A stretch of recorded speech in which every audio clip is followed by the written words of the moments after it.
just I try to avoid the intro as much as possible because it's like the most words you have to say at one time without saying and or like. So we'll see how this goes. You could just start brah, bah, bah, bah, just Yeah. when you start to stumble. Yeah, maybe just added that sound effect somewhere, but luckily we can edit. So this is what's good about this. Yeah, feel free to take that clip. Yeah, I will. The JoySchtick.Show.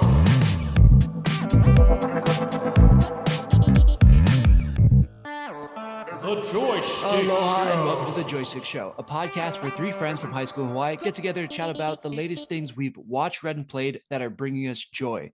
Today, we have a very special episode and our first for the JoySchtick Show, meaning that this is our first episode of 2025, and we're kicking it off with a returning guest. I'm so lucky to call these guys friends, but they have a new issue of their last book coming out.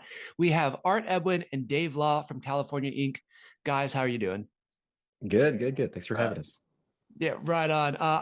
Again, this is first. I don't know if we've had other friends or comic book artists come back on to talk about a new issue. So again, that's a first. But also, like, we've gotten to hang out outside of it, and I've seen your work out in the world, Dave.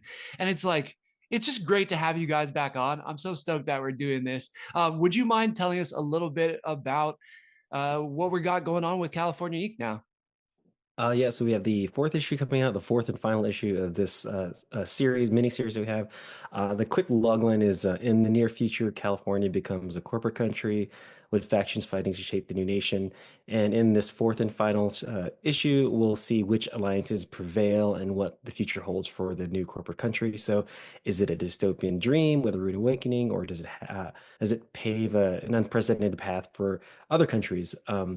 If you're a fan of shows like Showtime's Homeland or HBO Succession, kind of where those two meet, kind of combines the geopolitical chess moves of each power player and influencer with the pulse-pounding action of tactical military missions featuring the soldiers and statesmen of California. Can you tell I read that last part? Yeah, but I was going to say, I can also tell you, I can also tell you wrote it, because I was like, man, those are some amazing descriptive words that like I wouldn't come up with. So I'm like, dang, that's some fancy writing.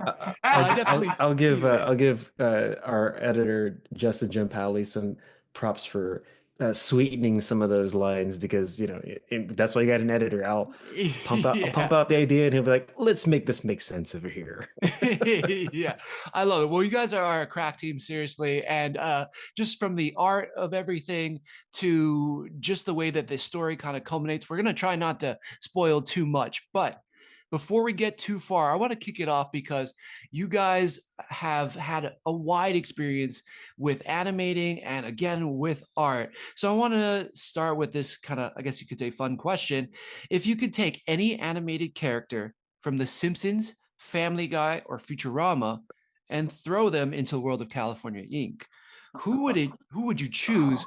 And which side would they be on, the corporate country or the quote unquote rebel alliance? Oh, man.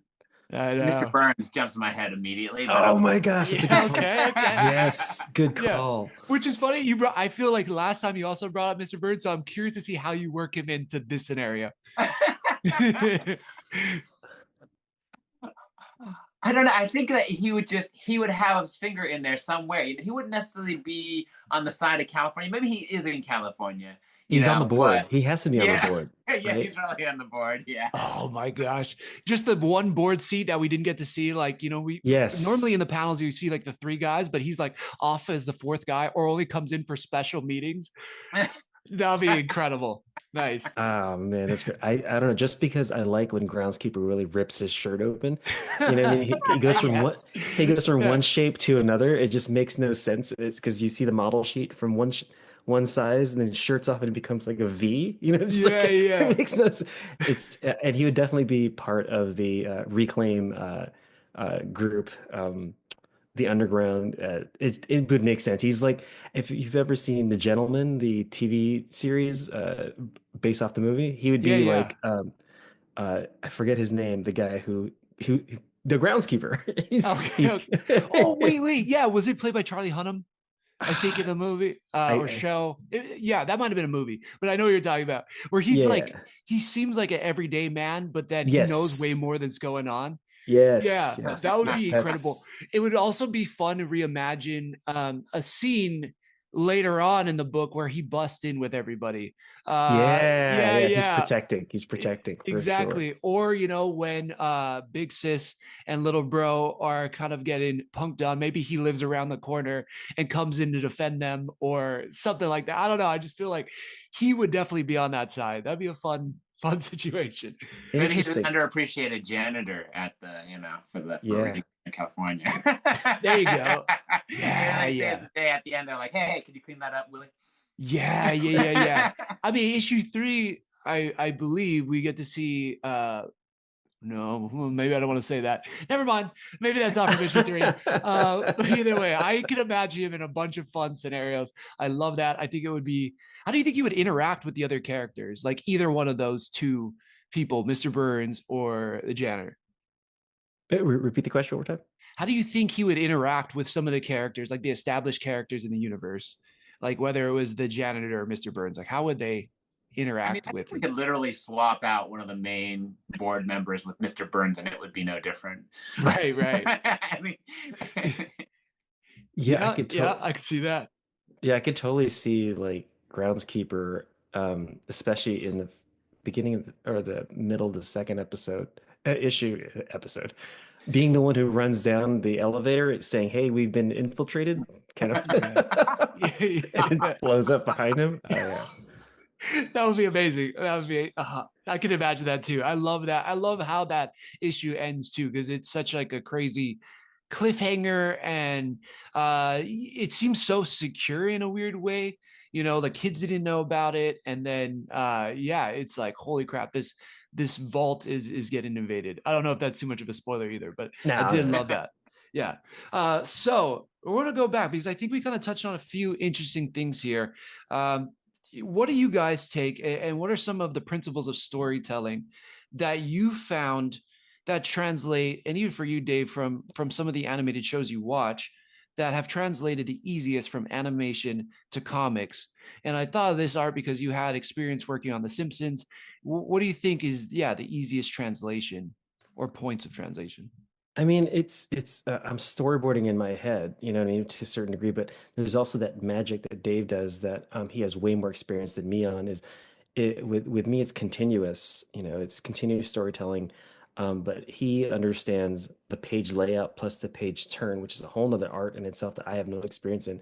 So when I'm scripting, I'm thinking continuous, but and I'm thinking continuous, but also I am thinking somewhat of the page turn and the spread.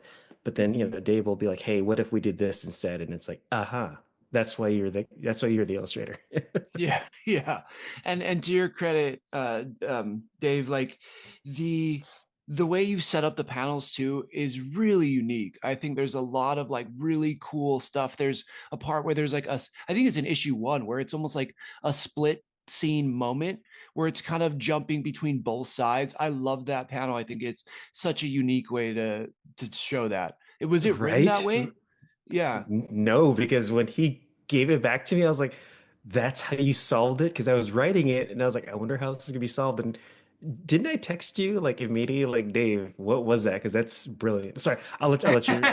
Yeah. I'm excited about that because that page was difficult to write, and I was like, "Well, they're gonna figure it out."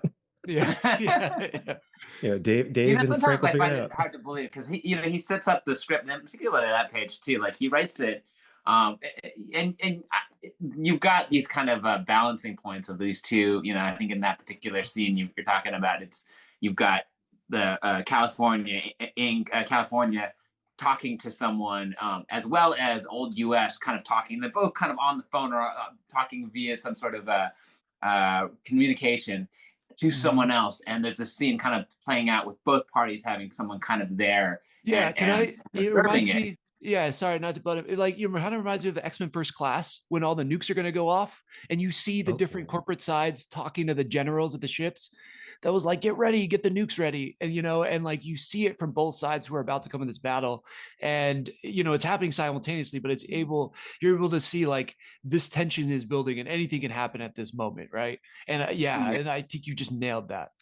Oh, thank you. Can we shine a light on Frank for that page specifically? Like I remembered when we turned the page over to him to letter, I was like, "Hey Frank, I wonder how you're gonna letter this because it kind of goes back and forth a lot, and I don't know how you're gonna weave it." And he came back with this, and I was like, again, I've said this before, some of the best lettering you don't notice, but the way it functions, because it needs to function, it functions so well. I was like, wow, he solved that one really well. So yeah, that was a complicated page for all of us. That's awesome. Yeah. Well, I appreciated it so much. And I think you guys perfectly nailed what it was supposed to create, like that feeling. It's so awesome. Yeah. Lots of tension. yeah, exactly. I was nervous. I mean, even to the end of it. Again, I'm trying so hard not to spoil so much of any of the series, but even the way that issue ends. Oh boy, that one is that was my jaw dropped with that for sure. Mission accomplished, Dave. Mission accomplished. Good work, guys. You did it, Dave. Yeah, you did it, Dave. Okay, so this also brings me to like, what current animated shows are you guys watching, or I guess, or movies right now, that you've been pulling inspiration from lately? Ooh, I got a couple, Dave. Let me know if you want to jump in first. You go first. Well, I mean, it's kind of the massive hit it is now. Arcane is one of the big ones. Oh, yeah. Nice. When I first watched the first season, I was kind of like, I wonder if this is just eye candy. Like, it's pretty good storytelling. And then the second season came in, I was like, holy crap, it tied in so many amazing things from first season. Even, I don't know if you all finished it, but there's so many hidden layers. And I was like, okay, this is special. This is something special.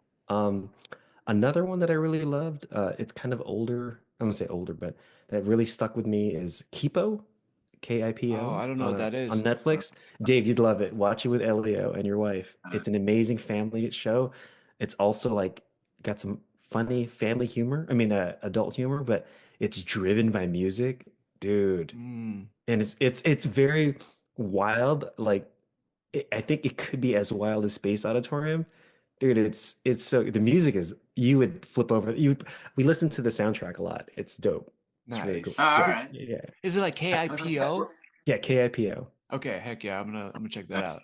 It's totally amazingly musically driven. It's a dope show. It's really cool. And I gotta second you too. I definitely want to check out Kipo, but I second you on Arcane. Like I didn't quite get it at first when the first season came out. It took me a while. I'm like, I felt like it was beautiful, but it was having a slow start to the story. And as that story develops and then you get the flash forward, you see how like their start from the bottom, kind of everybody in that series, and then where it eventually leads by the end of the series, you're like, holy crap. So I need to go back and finish season 2. But man, you're right. They have carried so much from season 1 over to it. And every time they change the art in it, it is supposed to give you a different feeling. And I feel like that also does it extremely well, kind of like what you've brought through with California. So yeah, it's got that French animation thing going on. It's a combination of traditional animation with 3D animation. They even like the smoke is 2D or hand drawn. Where it's the part where they're doing chalk too, right? Where like they use that little chalk where it's like the sad scene where Caitlin's mom passed away. That was actually hand drawn charcoal for sure. Charcoal. That's what it was. Yeah. It was like hand drawn. I was like, wow, they took some major risks and it paid off. And it's pretty damn strong show. I only watched like some of the first season, so I'm kind of where Thomas was talking about. I was like, oh, this is cool looking. I like it. I love the characters. They look great and everything. But I kind of trailed off, so I have to go back, check it back out. I wasn't into it, but yeah. Exactly how I felt about the first season. The second season tied, and I was like, okay, this is special. So you immediately watched it all over again with because as Nico and I, my son, we watched it together, and then my wife's like, "What do you two keep talking about?" And because the second season we finished it, and so she wanted to watch it, so we rewatched it immediately, and I saw everything tying in again from the beginning, knowing what's happening in the second season. It was like, okay, they're smart about this whole thing. So good. Yeah. So Dave, what has been influencing you think? Like back to that. Have you thought anything? Mine's so different. I'm not approaching it that way. Like I still love like I watch like Futurama and Simpsons like all the time. It's like my comfort food, you know, like Yeah. it's both of those are pretty much going on. Like I'll probably watch one like a day at least, you know, like I love those two shows in particular. And then I've been watching Bob's Burgers. I love like Yeah, the comedy man. animation shows. But I will check out like something like Arcane every once in a while. And actually, I think the last one I kind of watched like that was like Blue Eyed Samurai, which I thought was really Yes. beautifully done. Ooh, I call that one Nice. Violent Mulan. Dude, that Yeah, was yeah. but That's like such a good way to put it. it's me being a jerk, you know, but it really was like that's another special one. Ooh. God, that year, I think, I'm not like a person who really binges stuff. And when then that show dropped, I could not stop. It also Yeah, like same. it made one of my top shows of the year. It was just so phenomenal. Yeah, that was Yeah. so good. But yeah, comfort food, I completely get it. For a while, my wife's like, she had 5 shows in rotation. It was like The Office, Friends, How I Met Your Mother, that kind of stuff. And then I started showing her Bob's Burgers, and luckily I've been able to sneak that in there. But yeah, oh God, those shows are so I love great. that show. Yeah, You know what I love? Like I love the way they, in particular their dance numbers in that show. Like I'm always like, yeah. Oh I'm my always God. like, man, there's so many like little nuances in the way someone was dancing and whatever time they do that. And I'm always like, that's hilarious. Like, they always get me with their dancing. Absolutely. I mean, what they could do with like Gene and Tina and everything, it's like, yeah, I don't know. How do you guys view that? Because to me, like it seems simple, but obviously the animation's gotten better. I mean, you can definitely see it with like The Simpsons. Like, how do you view that as animators and artists yourselves? Like, is it amazing? Is you're like, are you just trying to understand, or do you understand how they've done it? Yeah. What's your thought process with that? Yeah. I mean, you do And definitely, I'm sure, Art, but and like, anytime I see like a dance sequence as Dave mentioned with more than one person, I just want to throw my pencil Yeah. across the room yeah. because it's just the amount of animation and drawing you have to do with groups of people just astounds me. Like it's like, yeah, and then writing the damn I didn't write any of those things, but just it just it scares me thinking about drawing that many people moving in sync to a beat and time and then doing the timing on it because you also have to Yeah. Right. there's I know we all don't love math as creatives, but then as an animator, you have to do timing too. You have to do like a timing sheet next to so you could hit certain beats when things move, and it scares Wow. me. Like I get nervous watching something. Like, oh my God, I Like get a little high. PTSD maybe from Yeah, like like your past or I something. get some acid reflux thinking about that person's workload. You know, like Oh my I gosh. think you telling me that makes me appreciate it that much more when I see that. I'm like, oh, as you mentioned before, Dave, the monorail episode, that one gives me hives just watching it. Like I love the episode, but thinking about it from the animator's point of view, I'm just like, yo, that was a lot. Whoever did that, you must have been sleeping underneath your desk late at night. Right. Dang, props to that. I gotta try to go rewatch that one because I'm blanking on it. But yeah, I'm already just thinking that's probably just a ton of movement already. And what you've told me, yeah, I don't think I could do that. Hey, Thomas, I don't know. Have we talked about this? I don't know if we have in person, but did you see the Simpsons references in issue 2? Not that I caught. Yeah, Yeah. it was super subtle, and Dave didn't tell me until I realized. I'm like, wait a minute. So should we just reveal it? Just straight up reveal it, Dave? I kind of want to. Can you hint at it without revealing it? Yes, yes, yes. Okay, let's hint at it. Uh, w- um, it's not a direct character. It's an environment. Okay. Okay. You, All if right. you scan through issue 2, and you will see the environment. And go, oh, okay. No, okay. After this comes out, I wanna this might be like a social media thing where I kind of like hint to what it is or maybe show it and then we'll post it online or something like that. But I love that. I'm not catching because right now I've been like going through issue 1 through 4 and back and forth to try to come up with some things for this. So it's all blending together at this moment, but Yeah, no, it I'm was gonna look subtle. for it. Okay, heck yeah. Dave snuck it in, and I was like, "Wait a minute, what is this?" Oh, dude, it's Yeah. super subtle, but also Oh, like it. But once you see it, like it's so obvious too. okay, heck yeah. All right. My mind wasn't there, but I'm gonna go back there and specifically look for it. Nice job. And I'm happy that we got that here so people can check it out when they pick up issue 2 or pick up the series. Yeah, you guys have done so many conventions since the launch of issue 1. I'm sure you, and I know you are specifically have been able to talk to so many different readers or people who've just picked it up. Is there anything that you've learned about the stories that you didn't even realize that other people have told you based on meeting them in real life? And this can even go, Dave, for you with other books that you've done as well. I think Dave has a better POV on this because he was touring longer with the book before I have, and then you had the latest convention, and if you want to share what you told me, I think that's pretty interesting. Yeah, it's just I think the last convention I had it was a small one in the Berkeley Public Library, and it was right after the election, so it was kind of like uh, it was kind of an interesting thing to tell people, oh, it's about California breaking off and creating their own corporate country. Right. People are You like, definitely whoa, realize this you is could hitting usually too close tell to home. what's yeah. There's two types of definitely people who are gonna like pick it up and think one way or the other, and kind of what they say when they pick it up was interesting.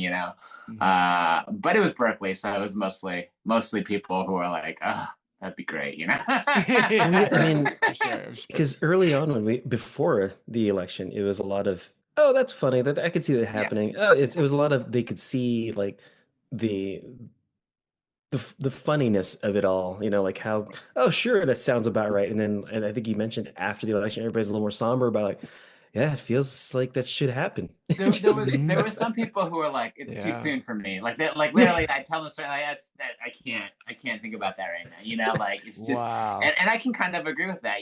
I was definitely invested in the election, and I was just watching it all the time, and just like, Mhm. it's a weird feeling like afterwards, and like I can kind of understand why some people are like, I can't think about that stuff anymore. And Yeah. It's interesting because we wrote this, or I wrote this, I think I completed it in 2018. So it was way before anything, like, Wow. it was like, oh Yeah. so, Yeah. I mean, maybe it's part of that Simpsons thing with predicting the future. There you yeah, I go. don't Heck know. yeah. Well done. Yeah. And Yeah. it's not particularly, it's definitely, it's a, Art always calls it geopolitical story. And it obviously, like, the politics within the story come into play. But as far as the politics of today coming through in that story, that's not something we really touched on in there. Mhm. No, no, yeah, definitely. Yeah, it's geopolitical based on like people's responsibilities or like even their jobs and stuff, but not necessarily like attacking our current political system. I feel like in the U.S. and on the other side, yeah, I do think this is a book for everybody, but I also feel like what they told you, Dave, is kind of special. Like the fact that you wrote something, Art, that could touch somebody in that way where they're like, I don't even know if I can handle that right now, is like that's powerful. I feel like that's moving, and I think that's really cool that yeah, you guys created something like that. It's really awesome. It's cool. Anything else? Anything else where you're like that somebody picked out and you're like, whoa, I didn't even see this. What about the characters? Like there's so many characters in the story that I feel like are really cut from an emotionally tied place to you, Art.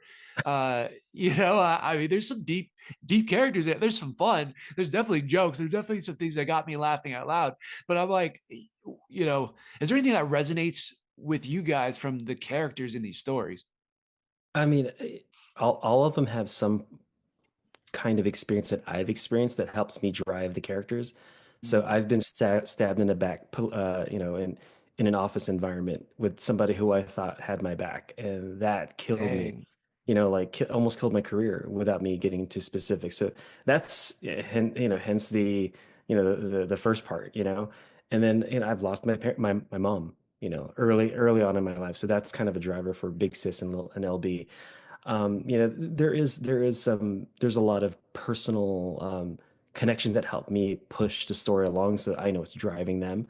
Of course, they might be a little more caricaturized, but then it helps me kind of understand where they might be moving themselves along because of that, because of their experience, for sure. Yeah. Yeah. Yeah, that's beautiful. Yeah, and yeah, I see so much. I think those were the characters that really struck me the most in a way.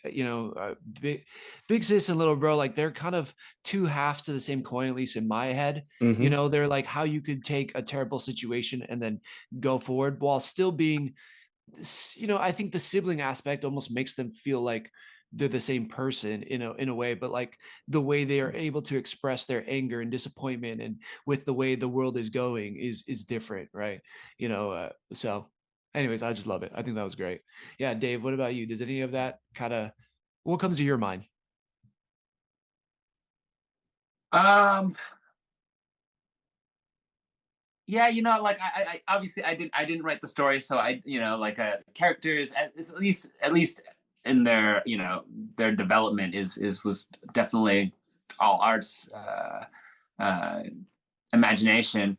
Physically, and the looks of them, though, definitely based on a lot of people that I know. I always like to base characters on someone that I know, just because I think it helps in defining the expressions and the kind of body language they would have if you kind of, ascribe someone to that. So yeah, definitely. Like most of the characters, there's someone in my life that they resemble to a certain degree, and it's always fun to look at it and think about that too. But it isn't, because they're a mixture of a character arc created and a physical, you know, attributes that I found in someone else. So it's kind of a different, it's a whole unique person. But Right. I'm kind of laughing to myself because was there anybody you've drawn and then that person sees it and they're like, what the heck, man? Like, why you gotta draw me like that? Like that's messed up. definitely. But I mean, like, so the obvious one is so with Big Sis and Lil Bro, they're definitely physically they looked like my son and niece when they were younger, because they're pretty much a similar age gap. And even though they're Native Nice. American in the story, my son and my niece are both half Chinese, half a variety of other things. So they kind of have Right that on. similar look, but just their mannerisms and just the way they would be with each other was actually very similar to the characters in the story too. My niece is a very I think you made. expressive person. Yeah, yeah. My son is a little more subdued when it comes to the ways about. Ah, That's But so it was a cool. fun, yeah. Now that makes it even better. I mean, it really does. That's amazing. Sorry, Aaron, what were you gonna say? didn't you make one of the law enforcement kind of an ode to your uncle who's in law enforcement as well? Yeah, I have my uncle-in-law. He was a police officer, and so yeah, I used to like they cops used to get like their own like kind of baseball card, Oh, and they could give them away to kids. It's kind of like a fun thing. And so he Yeah. he gave me one. He's like, "Oh, keep this in your wallet. So if you ever get like pulled over for like a ticket or something, and they see it, it's like a get out of jail free card." And I was like, "Oh, all right."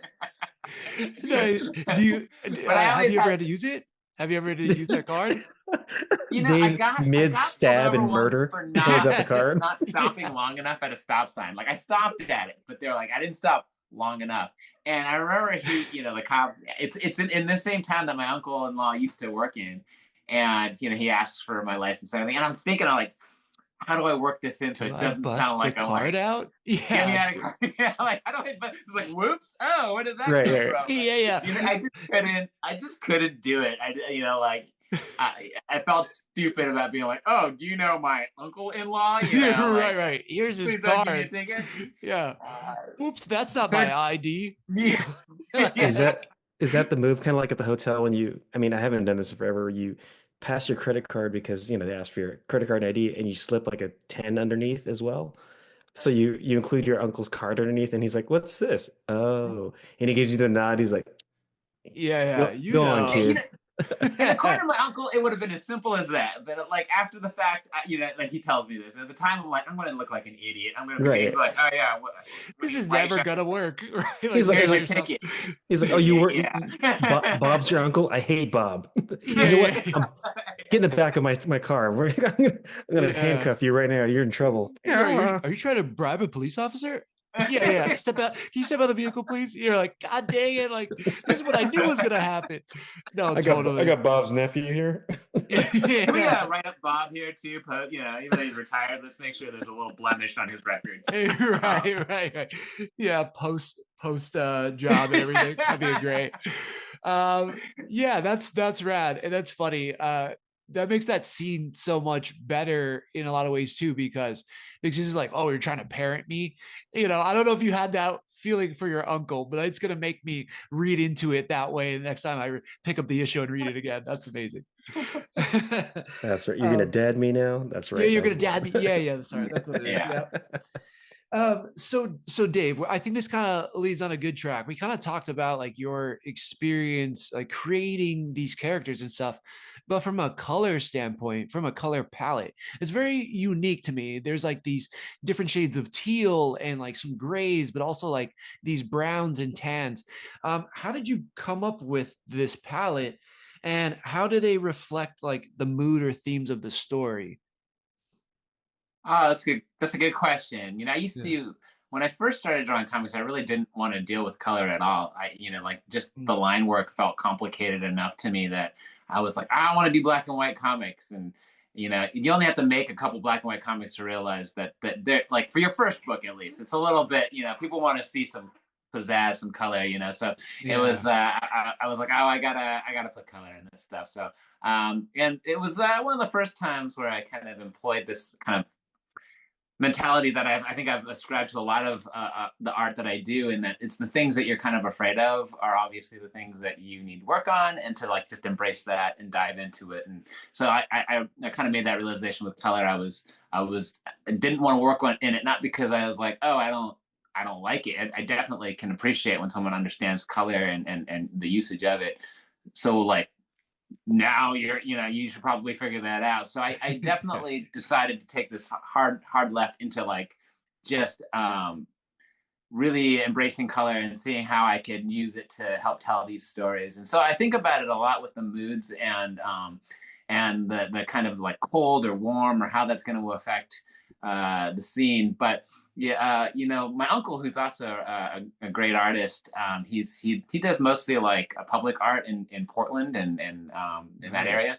But he went a long time ago told me, and I've always thought this too. He's like, a lot of artists, they define themselves by the color palette they choose. So they like, at one point he even just mixed his red, his blue, his yellow, and that's what you use. Mhm. And that kind of like it becomes and I always liked that idea. So I kind of settled on a variety of those kinds of tints of those colors that I particularly like to use, and I play with them in various combinations on how I feel they affect the mood or a situation, or even just the where like they can even influence. I think there's a lot of where it's taking place in the border of California near Arizona, and I kind of just want you can kind of give that impression clearly with the colors when you're Mhm. outside, and even the interior design of the house. Color makes Color gives a ton of cues to people, and that's, Mhm. as a comic book artist, you're just trying to like give those cues, sometimes very subtly, but the more ways you can find to do that, I think is makes you just a more effective comic book illustrator. Yeah, I completely agree. I think you're so right. Like there's a part where they're just in the city of San Diego, and that looks different than like the HQ in the building there, and that looks different than Big Sis and Little Bro's house. Like there's like yeah these cues of like okay you're in various locations. I think that's awesome, and I definitely yeah I pick like I feel like the teals and blues and these grays were kind of used more for like those corporate settings, and then like the browns and like more orangey looking tones were used for where Big Sis and Little Bro were at, and like they're kind of they had a more colorful life, even in the let's just say that there's a funeral scene. I'm not going to say who, but like even that had a lot of vibrancy in it too. So I thought that was really, really well done, and I think you nailed it on like exemplifying those emotions. Oh, Yeah, thank you. It's yeah, good to hear. absolutely. Yeah. Definitely. Well, yeah. So let's see. I feel like uh, we got a lot of time. Well, I kind of asked this already. Let's see. Yeah, I'm gonna back off of that. Let's see. So for most of the series, well, no. All right, hold on. I'm gonna have to edit this. I kind of like went through most of like the question I had because like we kind of flew through it, but I'm gonna pull out one that Drake and Scott had. So sorry, bear Yes, with me yeah, for for one sure, for second. sure. Let's see. Were there any challenges for you guys that you had to face in illustrating a series such as this? And I guess this relates to you more, Art, compared to The Simpsons, or I guess Dave, for you, for the other comic series that you do. Yeah, I think that's more of a Dave question because when we met, we had, I mean, you have Space Auditorium and then you have mine, and this other one that we have together, and they're different thoughts. So I think that's a better question for you. Yeah, yeah, there's definitely they're really different. They're both science fiction, which I always, it's funny to me because they feel like such different comic books. The Space Auditorium is this almost space opera that takes place in this distant future where this bizarre alien race has kind of taken over the planet and turned it into this reality game show environment. So it's really kind of zany, space balls, Hitchhiker's Guide kind of a vibe to it. Definitely doesn't take itself too seriously, whereas California Inc. has a much more serious tone and it's in the future, but not that far into the future. And I can't get so it really represents, I think, two really different approaches to science fiction, a genre that I love and I've always felt is my favorite. But to kind of create two books that have the same genre but are so different from each other has been a lot of fun. But it does require me to really change up how I'm thinking, and I've realized that when I try to jump between the two, how different the mentality is, and sometimes it takes a little bit to kind of get to the other side, but it's still a lot of fun. I like it a lot. I found it very challenging, and it still speaks to my interests as far as artistically. That's I mean, awesome. I'm gonna spotlight a little bit of what Dave is. I don't think he brought up enough is there's a lot of subtle moments in California compared to Space Auditorium. Because in my head, every time I think Space Auditorium, I imagine her running all the time. She's constantly running, you know. There's so much amazing action and so much, like you said, zaniness to it, but there's a lot of quiet, very quiet, subtle acting moments that Dave just really nails with just, a slight eyebrow raise from one frame to another, and it's just like, ooh. And you've heard me before, just email or text goosebumps, just it's moments like that. I'm just like, dude, there's something about this that's really working out with what Dave's doing. So I think maybe that might be for me the bigger difference between two is some of that amazing, just little bits of acting that Dave puts in there. It's like, that's delicious. Love Yeah, it's a nice touch. Yeah, that was like the accoutrement on top or whatever it is, like just sets it off. I love that. So yeah, I think definitely Space Auditorium is like this exercise in loud and big gestures and almost cartoonish to a certain degree, where in Space California Inc.'s much more in the subtleties, much more more grounded. nuanced. Yeah. I totally feel that, and that's awesome. We're gonna have to highlight that other book sometime on the show as well. But I think this is a great place because you kind of mentioned it. For this series, most of the characters, and this is a spoiler alert, hopefully not too much. They all end up in these places that seem like their story could potentially go on. Is there any plans to kind of continue some of their stories or to spin off? Yeah, originally this was supposed to be 6 to 8 issue story, and at the time, Justin was, he was pretty deep in the industry and was like, if you're gonna go to a publisher, they usually want like a 4 issue miniseries to start off, and so I pared it down to 4 issues, and just thought, we wouldn't get past issue 1, and here we are, issue 4. And as I wrote it, I really fell in love with the Big Sis and LB siblings. They're awesome. So. Yes, the series is done, but I recently got invited to be part of a future noir kind of anthology. So I wrote Yeah. a 36-page story about Big Sis and LB. I'm not going to say when and where, but it's connected to this story in some way or form. It's kind of a moment in there. And actually, Dave and I are starting. I wrote the first issue. And Dave's actually starting art already. I think just starting art. So yeah, we're on our way with that. So I know that that's we've heard from exciting. some. That's sick. I can't wait. we didn't know we were going to get this kind of reception. So it's really nice to hear people say, "Oh, it's over. Now what?" And it's like, "Oh, people want more. Okay, that's cool." But Mhm. got this other story. It's definitely more moody. It's going to be black and white with gray washes. I'll let Dave talk more about that, but it's definitely kind of more. It's darker. It's darker. But if, Dave, you want to talk more about All like your right. approach to it? You know? Yeah, again, without giving away too much, there is some flashbacks that happen or different time changes going on within it. And Art's direction was to kind of have a kind of clear uh, division between those to the viewer. And we made the decision to go to do this in black and white to kind of fit with the genre.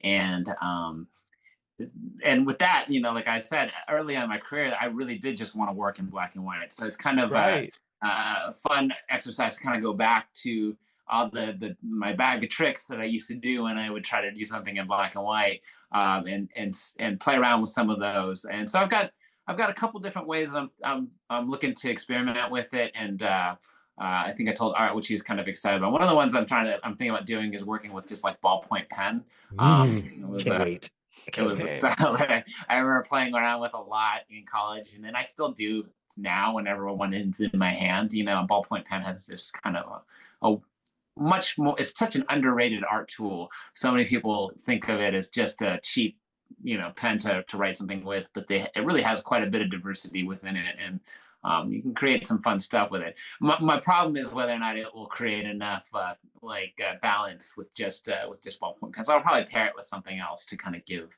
so I'm not like sitting there like Yeah. doing I like cross hatching black sections with a ballpoint yeah. pen. Yeah. Yeah. I can barely hold my excitement. Like I'm so pumped that this story is continuing. I'm excited to see what happens with these characters, or even go back in their past, like you said. This because where they end up is very different from where we first meet them, Mhm. and there's just so much that I think this world that I still want to know about this world. Yeah, I understand, probably because of how the industry works and stuff, you had to cut it down. But man, that would have been really great to get those 2 extra issues.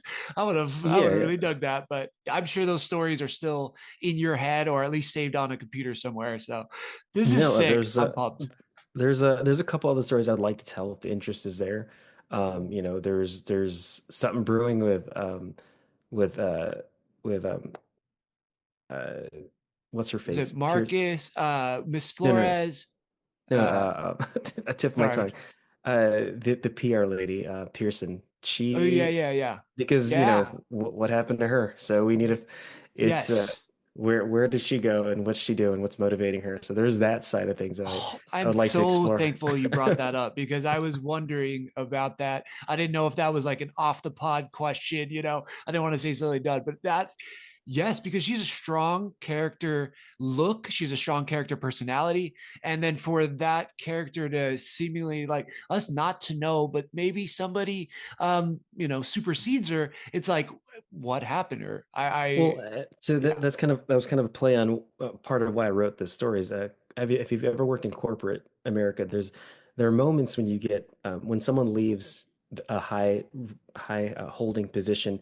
There's two types of emails. There's the email that says, "Hey, blank will be leaving in about 3 weeks to to 2 months. We'll usher in a new person so that person can train him." And we wish them luck, blah blah blah, and you could find them here, and it's super nice. And okay, that person's leaving on their own terms. And then when someone gets fired, you get the effective immediately. That's the email starts with the Right. effective immediately. That means they've been fired. Yeah. And when I worked at Jack in the Box Corporate, our joke internally was, "Oh, someone was promoted to customer." And so without ruining anything, we don't hear much about her, when the story ends because something. And Yeah. there's if someone is done, they don't talk about them anymore. So we don't talk Mm. about Bruno. Yeah, yeah, exactly.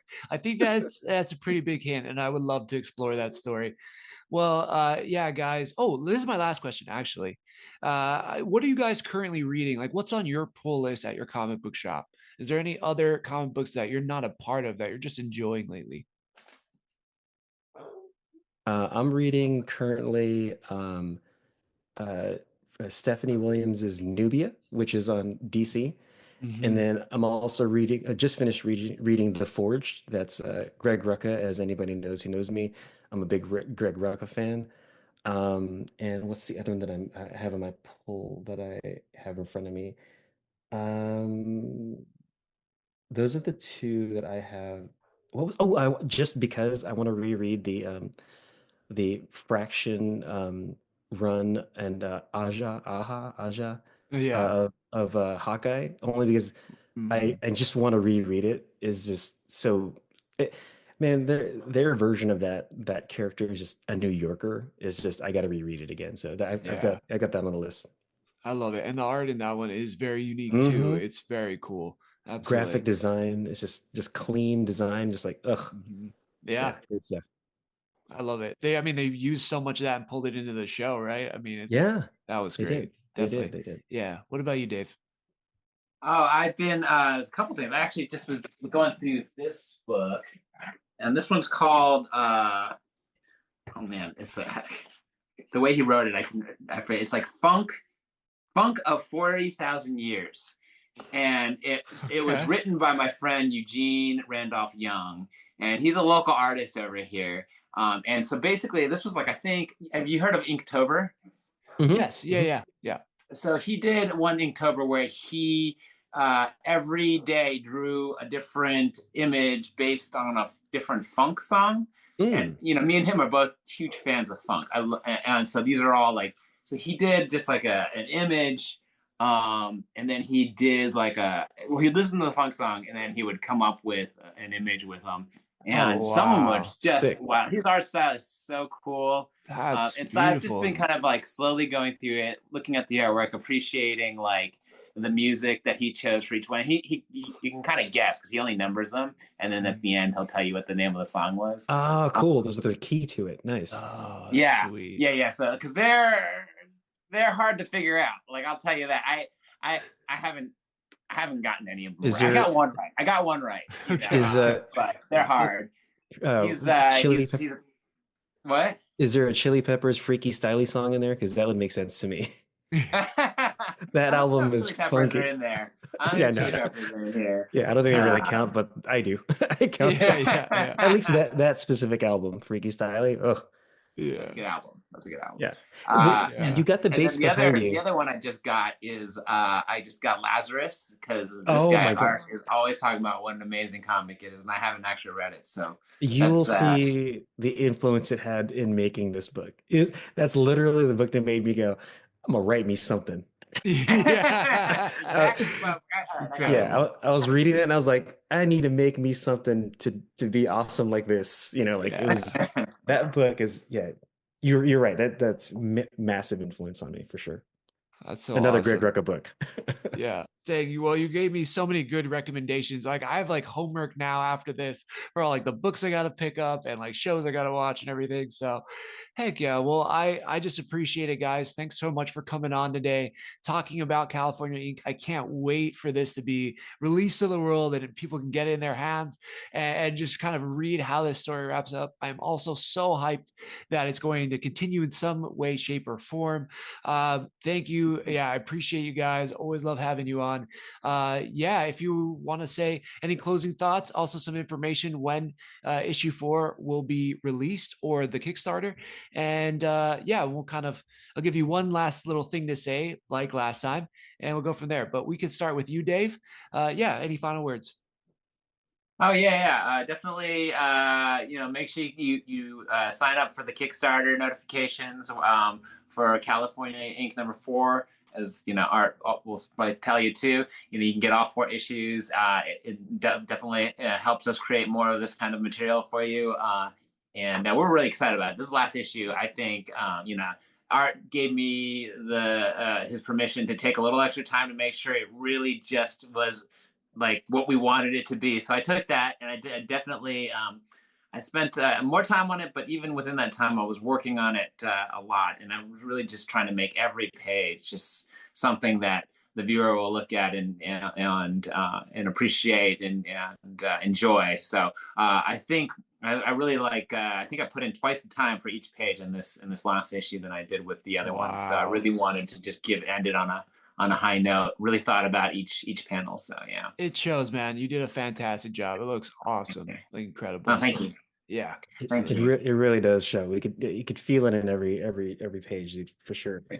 Let's see. So as Dave mentioned, Kickstarter, type in California, INC, California Inc., launching on the 14th. And as Dave mentioned too, if you are new to this series, you can get 1 through 4. You can get number 2. You can get number 3 if you've maybe gotten the first 2. So many options between digital and physical. So many ways to catch up, or just get number 4. There's also like sorry to interrupt, but all the variant covers. Oh, that's right. I always forget to mention, we've got such an amazing group. Art has picked an amazing group of artists to do these variant covers. Some of them are good friends of mine, and I just, every time I see them, I'm like blown away at the creativity that people have and taken with these characters that me and Art have made. So there's some really amazing artists on there. What are some others? I know Art Aguilio.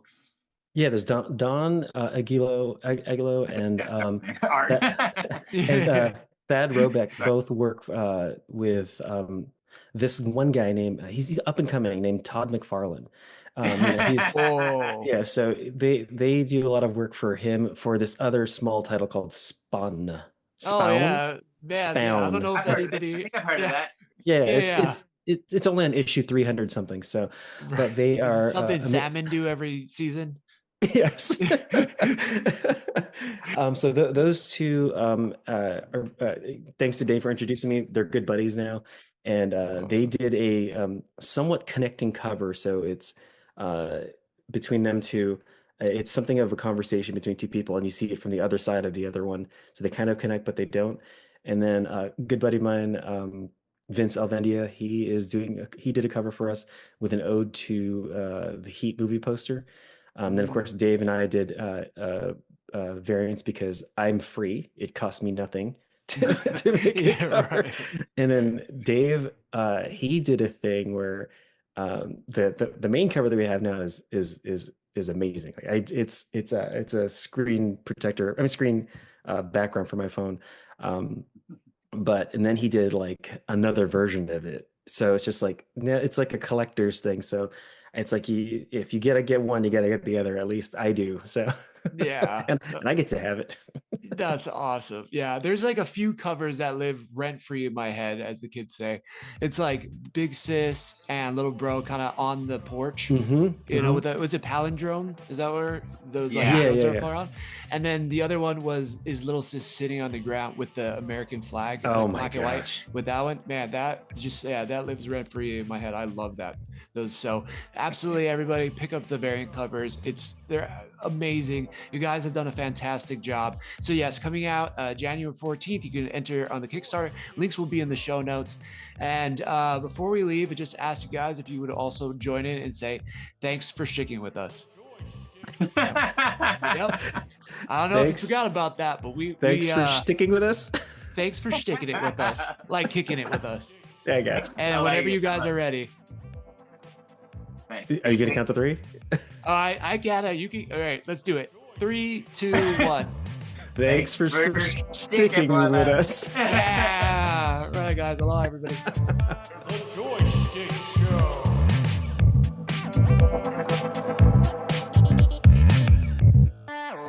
The JoySchtick Show.